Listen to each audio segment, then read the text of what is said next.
Hello दोस्तों, welcome to Artverse academy. I hope आप सभी लोग बहुत अच्छे होंगे और तैयारी तो भाई फर्स्ट क्लास चल रही होगी तुम लोगों की, क्योंकि समय बहुत पास आता जा रहा है। तो तैयारी के बारे में तो पूछने का बनता ही नहीं है, क्योंकि सब तैयारी बढ़िया कर रहे हो आप। ठीक है भाई, इस वीडियो के माध्यम से हम लोग डिस्कस करेंगे कि हम रीजनिंग में 25 में से 25 कैसे स्कोर करें।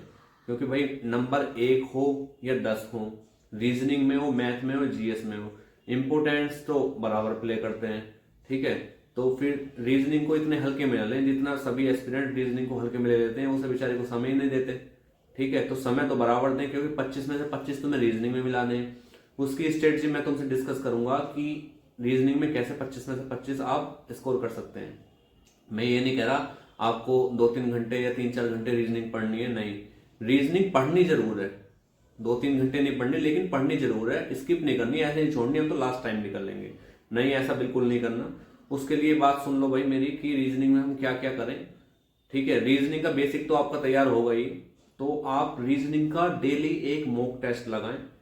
ठीक है, डेली मॉक टेस्ट लगाएं। मान लो अब रीजनिंग में 25 में से 17-18 या 16-17 स्कोर करते हैं, 7-8 नंबर आपके कट जाते हैं, फिर मॉक लगाएं, फिर इतना स्कोर करते हैं, फिर मॉक लगाएं, इतना स्कोर करते हैं। 4-5 मॉक टेस्ट लगाने के बाद आपका स्कोर का एवरेज निकल जाएगा कि हम इतना स्कोर कर रहे हैं और इतने क्वेश्चन परमानेंट परमानेंट गलत कर ही रहे हैं, इतने क्वेश्चन हमसे नहीं बन पा रहे।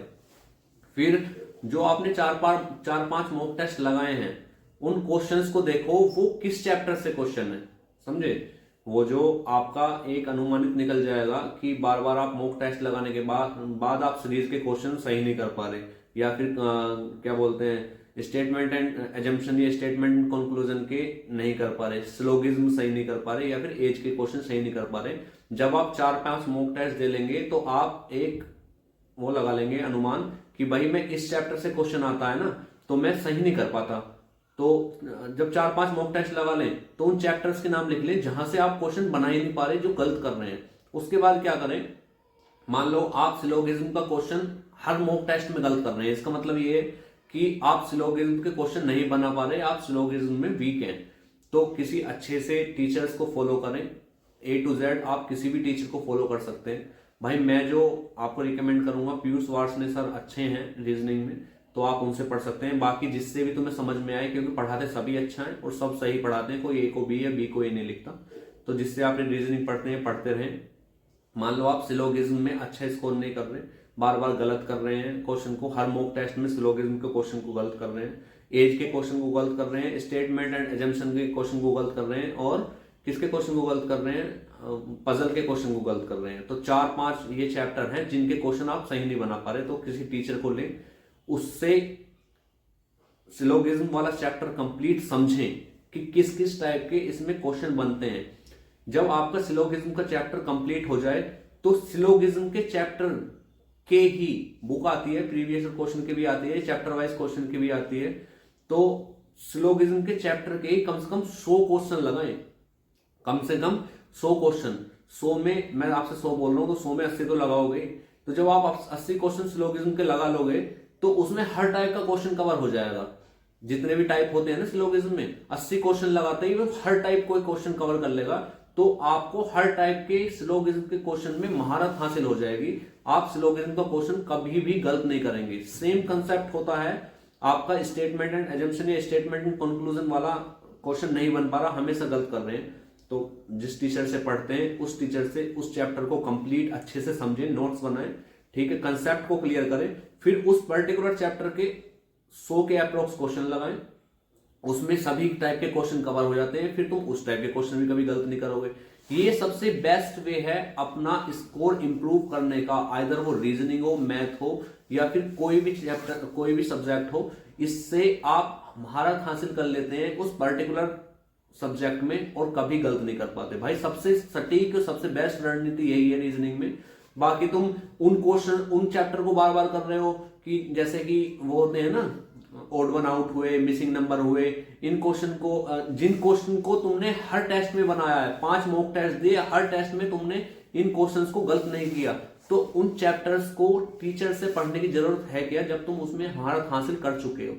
ठीक है, पढ़ने की उसे जरूरत है जिसमें आप अच्छा स्कोर नहीं कर पा रहे या फिर बार बार क्वेश्चन को सही नहीं कर पा रहे, गलत कर रहे हो बार बार हर मॉक टेस्ट में, उस चैप्टर को पढ़ो, उस चैप्टर के बहुत सारे क्वेश्चन लगाओ। और जब ये काम कर लो, मॉक टेस्ट साइड में देते रहो, 15-20 मिनट का मॉक टेस्ट होता है, उसे देते रहो, क्योंकि अल्टीमेटली रीजनिंग में रामबाण चीज मॉक टेस्ट ही है। जितना मॉक टेस्ट लगा लोगे उतनी ही नंबरों में इजाफा होता जाएगा, अच्छा स्कोर करते रहोगे। जहां कमियां लग रही हैं, जिस क्वेश्चन को हर मॉक टेस्ट में गलत कर रहे हो, उस पर्टिकुलर चैप्टर को टीचर से समझो, पूरा नोट्स बनाओ, उस पर्टिकुलर चैप्टर के क्वेश्चन लगाओ और फिर से मॉक टेस्ट लगाओ।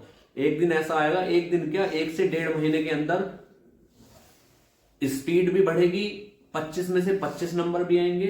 ठीक है, ये सब चीजें होंगी। और रीजनिंग में 25 में से 25 ही लाना है भाई, 25 में से 24 भी एक्सेप्टेबल नहीं है, क्योंकि रीजनिंग बहुत स्कोरिंग सब्जेक्ट है, मैथ्स भी बहुत स्कोरिंग सब्जेक्ट है। ये स्कोरिंग सब्जेक्ट है, अगर आपने एक बार कंसेप्ट पकड़ लिया, फिर क्वेश्चन चाहे कहीं से भी बने, आप क्वेश्चन को बना दोगे।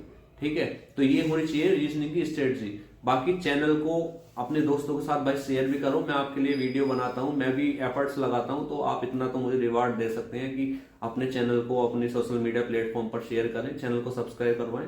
ठीक है, तब तक के लिए थैंक यू। बाकी कोई आपको मेरी वीडियो में कोई क्वेश्चन पूछना हो या फिर आपका कोई क्रॉस क्वेश्चन हो, तो मुझे कमेंट के माध्यम से पूछ सकते हैं, मैं जरूर आपके कमेंट्स का रिप्लाई करूंगा। ठीक है, तब तक के लिए पढ़ते रहें, बहुत मन लगा के पढ़ें, और इस चीज को मोटिवेशन के तौर पर लें कि भाई 8 पे कमीशन लगने वाला है।